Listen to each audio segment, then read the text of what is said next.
Good morning. It's Monica from Life is Art, and this is the Thursday 10 a.m. technique at the Taste of Summer online crop. I hope you have had a good morning so far and that you are ready for some crafty fun and that you are feeling motivated to craft. I know it's been hot, at least here in Canada, in Brampton where I live. It has been hot, and that can sometimes make you a little less like wanting to do anything, but we did have a few cooler days, so that helps, right? Every now and then we need a little break from the heat. So this morning we are going to be making a card, and we're going to be doing a couple of different techniques on this card. So hopefully you will gain some inspiration for it, and I hope that you give this technique a try. So we're going to be talking about fault lines. Now, in terms of cooking, if you've ever made a cheesecake, you know, the perfect cheesecake is the one that comes out and has no cracks on top. But if it does get a crack, just throw some chocolate on there. That covers everything. But but in crafting, sometimes we want those fault lines. And I was inspired by the Kintsugi Inspirations Designer Series paper, because the whole premise behind Kintsugi, it's a Japanese way of creating something from something that has been damaged. And so they take ceramics or china or pottery or whatever you want to call it, and if it has been broken, then they reform it using gold lacquer, and that creates these interesting designs on top of what was originally designed, and they say it makes it more beautiful. So we're going to create a card today using fault lines, and to do that, we're going to be using some Kintsugi Inspirations Designer Series paper. We're going to be using some embossing powder. We're going to be doing some stamping, all those fun things. So let's get started. We're going to begin with our Designer Series paper. And I have this beautiful piece of the Kintsugi Inspirations that I have cut to 3 7/8 inch square. So 3 7/8 by 3 7/8, and you can see that beautiful gold foiling that's on there. If you're joining me live, just say hello or howdy so I know you're here. If you're watching later on replay, you can drop a comment. And so I've got this 3 7/8 inch square, and then I've got some of the two-tone black cardstock, and I'm going to be using the darker side. And this has been cut to 4 inches by 5 1/4. And what I want to do is just to go ahead and adhere these two together to get our card started. So let's attach these two together with a little bit of adhesive. We'll use our take our pick tool here to peel them apart. And I want to try and get my pattern as close to the center as I can. So I like to use some grid lines to help me with that. And I'm going to have just a little 1/8 of an inch or 1/16 of an inch border around the outside in the black. So we're going to leave that little bit of a border there, and then adhere our paper down so it's centered from top to bottom, left to right. And that is the start of our card. And if I don't see your comments coming in, I apologize, but they are not currently showing up. Oh, I just clicked something and I got some more comments. Hey, Mom, good morning. And Katie's here too. And Laura, good morning, good morning. Okay, so now I can see. Hopefully it stays that way. We've started off, we've got our 3 7/8 square piece of Designer Series paper on our two-tone black cardstock, which is kind of fun because it's not like black, it's a little bit of a muted black, and then there's a really nice sort of gray on the back, which is lovely because you can kind of mix and match. But we're going to use the dark side today, and then I wanted to pick up on the gold foiling in the designer series paper, but I don't have any gold foil paper. And so I thought to myself, what can I do? And then I decided I'd make my own. So if you've ever run into this situation where you don't have something that you want, remember the saying, use what you have. So I've got some scrap paper here, and I've got a piece of basic beige cardstock that I have cut to 3 7/8 by 2 3/4. And we are going to create our own gold paper using some Versamark and some metallic gold embossing powder. And so that's a fun way of doing things because you can create however much you need, and it's always there. If you've got some embossing powder, so if you want silver, just use silver. If you want something sparkly, I guess if you have sparkly, you can do that. But I'm just going to go for gold here. And so we're going to use our Versamark ink. And what we want to do with this is we're actually going to swipe our Versamark ink pad across the center of this piece of paper. And I'm going to do it a couple times because I want to make sure I get lots of good ink on there. I can even turn it around and do it the other direction. As much ink as we can get on there, we're going to get on there. You could even pounce it up and down. And then we're going to come in with our embossing powder. I'm going to switch out this scratch paper because that one's now got Versamark on it. So if I dump my embossing powder on it, I'm going to have embossing powder stuck all over it. So look at that. I had a hidden piece of paper under there. All right, so we're going to sprinkle, make sure we get lots of embossing powder on there, give it a light tap, and there we go. We have added our embossing powder all the way across that piece, and then we can use this second scratch paper to just funnel all that extra embossing powder back into our jar. Okay, going to set that aside, put our lid on. And we'll put that to the side. Has anybody ever done this process of making your own metallic papers when you don't have any in your stash? All right, and I'm going to use my tweezers to hold that to make my life a little simpler. And then all we do is we heat this up, and it's going to go melty, and we're going to get to watch the transformation. And actually, this is an impressive one to watch because it's going to go from dry and powdery like you see here, and then it's going to get shiny. When you do a big area like this, boy oh boy, you can really see the process go more so than just a sentiment. So, and I don't shake my my heat tool around while I'm heating because there's an element in there, a little fire filament, and like a light bulb, if you shake that up when it's hot, it could break. I don't want it to break. I don't want to have to replace my heat tool. So you can see how it's just working its way all the way across. It does not take long to heat emboss, and if you point it away from your hand, you won't get too hot. And it also kind of blows all across the page. So everything kind of gets heated up at the same time. So the process goes fairly quickly. And then we have our lovely foil paper out of paper that we just had sitting around, any old piece of scrap paper. Now I went for basic beige, that way if there was any blank spots it wasn't stark white underneath there. But you could use just about any color you want, really, because as long as you get good coverage, you should be good. So we've got that piece, and then I've got a piece of cardstock in Petal Pink that I've cut to the exact same size, which was 3 7/8 by 2 3/4. And I want to do a little bit of stamping on here, and I'm going to stamp off the edge. So I have another piece of scrap paper, and you can see that I have used this before.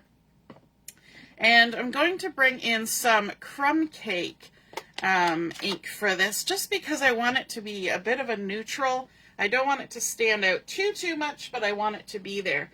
And for the stamping today, I'm going to be using the beautiful Motifs stamp set. And to do a little bit of this background stamping, I'm going to use this fun sort of damask or brocade type stamp. And then we're going to do a sentiment off of here as well. So that's beautiful Motifs.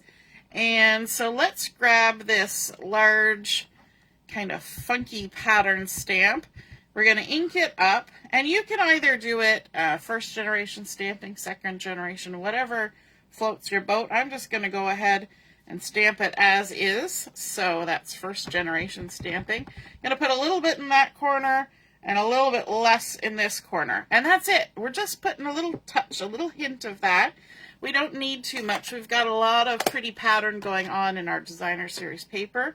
So it doesn't have to be a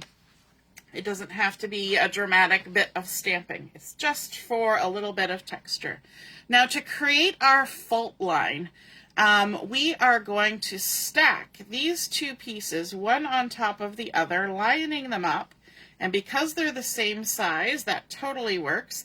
Then I'm going to come down here maybe a third of the way up from the bottom of my paper, and I'm going to start tearing. Yes, we're just going to tear our paper, and I'm going to work my way on an angle up to about a third of the way down from the top on this side. And you can make it as jaggedy or as straight a line as you want.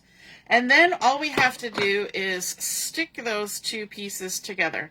So I'm going to make sure that this side is well stuck down, so a lot of nice adhesive there. And then I'm going to come up to this side, and I don't want to be right on the edge because we want some of that gold to be showing. So I'm going to back off from the edge a bit and add some adhesive. Now because I'm putting this tape on top of embossing, you do need to give it a little press down to make sure it stays put when you peel the backing off.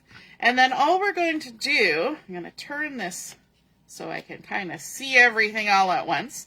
We're going to line up our edges, and we're going to back off from the edge of the torn edge just a little bit and stick it down so that we see that nice little bit of gold and tearing happening across there. Now, I should have done one more step before I did that, and that's to add my sentiment, but we'll do it afterwards, and hopefully all will be well. I'm going to use the Thinking of You sentiment, and I'm just going to stamp that here on this bottom part. Yay, it turned out okay. I knew it was a little sentiment, and I think I was kind of going in between where that adhesive was. It's mostly the adhesive, right? Because there's those, it's a strip, so there's like a harsh line. If you stamped right on top of that, there is the odd chance that it might affect your stamping. But, whew, it worked. Now we're going to repeat that process with our top piece here. We're going to add some adhesive right along this edge to make sure everything's stuck down well. I'm going to turn it right around. And then we're going to back off a little bit from the edge of the gold and go all the way up. I'm going to add just a little bit more there. Make sure that's stuck down good. And then we can take our, whoops, see, you could hear it that time. Didn't want to, I picked up too much. There we go. I only want the backing. I don't want to pull the adhesive. Because the embossing is so shiny, it kind of acts like a second backing. All right, so let's line these ones up. It's good to kind of put your fingers there because this is all kind of curly. And we're going to back off from that torn edge of the gold a little bit and line up our sides and stick that down like that. And there we go. Now we can bring in our card front base again, and let's adhere these to the card front. Now we want to maintain that edge of the black all the way around the card. So when we go to stick that down, we need to keep that in mind. We want to line up with the designer series paper and have that 1/16 of an inch black edge. So just line yourself up and stick it on down. If you've ever tried to do these fault lines and you've torn your papers separately, you will know that it's a bit of a challenge. So by stacking them, same size paper, one on top of the other, that really helps get that look that you're going for. And then we'll take our backings off.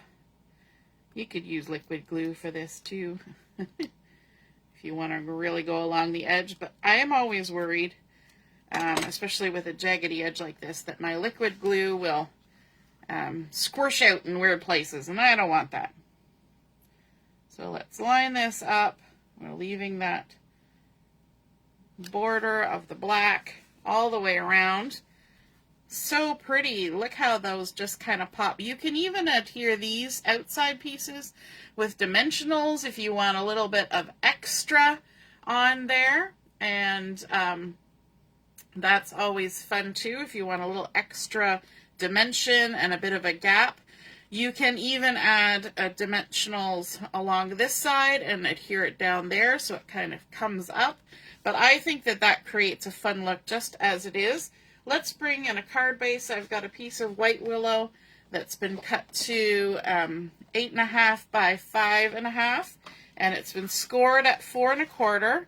We're going to fold it with the bump side to the inside, the bump side of our score line, and then just crease that down like so. We can add our card front. Let's add one in the middle for good measure. One at the bottom. Again, this piece could be added on with dimensionals. I'm just keeping it flat because I'm going to add some bling on here. And I want it to still be able to go in the mail and not have to charge extra postage. So here's another tip, and I've showed this a few times. When I'm lining something up and I want it centered, I'll often put this bottom left corner down and kind of hold it with my thumb. And then I'll rock up to the top and see if I've got it centered from top to bottom. And then I'll rock over to the right and see if I'm centered there. And then if I need to, I can adjust where my thumb is holding that corner. I can move it in or out. And then I just have to lay it down and stick it down. And that helps me line things up because my adhesive isn't touching while I'm doing that rocking back and forth. I'm keeping that upper right corner well off the paper. So I'm just touching the corners back and forth. And it's kind of one of those measure twice, cut once kind of moments. You know, you're checking your placement first and then you stick it down. Okay, let's add some bling. And I've got some of these loose gold sequins, which I think are fabulous. I love loose embellishments in these little containers because you get so many embellishments, way more than the ones that are stuck on an adhesive sheet. And all you got to do is add a little dab will do ya, a little dab of liquid glue. And when I say little, I mean little. If you go too big, it'll smush all over, and you don't really want that. So we're going to add a few dots down there, and then maybe a couple dots up here, just because we've got a nice expanse there and we might as well fill it in with some bling. Let's take your pick tool, and you want to use one of these gummy ends, and that'll help you pick up your embellishments. Now, usually it's a little easier if you get some out on your mat here. There we go. Flip it over. I like that these loose gold sequins don't have a hole. We're not going to sew them on anything. We don't need a hole. So we're just going to add a few there. And then let's add another one up here. And one right there. And there we go. That is our completed fault line card we created using our black two-tone cardstock in the background, a little softer than stark black, and then the basic black, and then adding in that beautiful Kintsugi Inspirations Designer Series paper, creating our own gold foiling to match using Versamark and embossing powder, stacking up with our cardstock that we have gone ahead and background stamped for a little bit of extra texture on the edges, tearing across at the same time both pieces to create those perfectly matched fault lines, and then stacking them up, stamping our sentiment, and adding some bling. I hope you guys enjoyed seeing those techniques, and I hope you feel inspired to create a card of your own like that using those techniques. And if you do, be sure to take a photo of it, pop it in the comments where I post the pictures of my completed project, and then we can all see and be inspired by your artwork as well. Now, keep in mind, we will be on Zoom at noon until 3 o'clock for Chat and Craft, and we'd love to see you there. It's very, very casual. Drop in anytime between noon and 3 o'clock, and let's get some crafting done. All right, toodaloo. We'll see you later. Bye.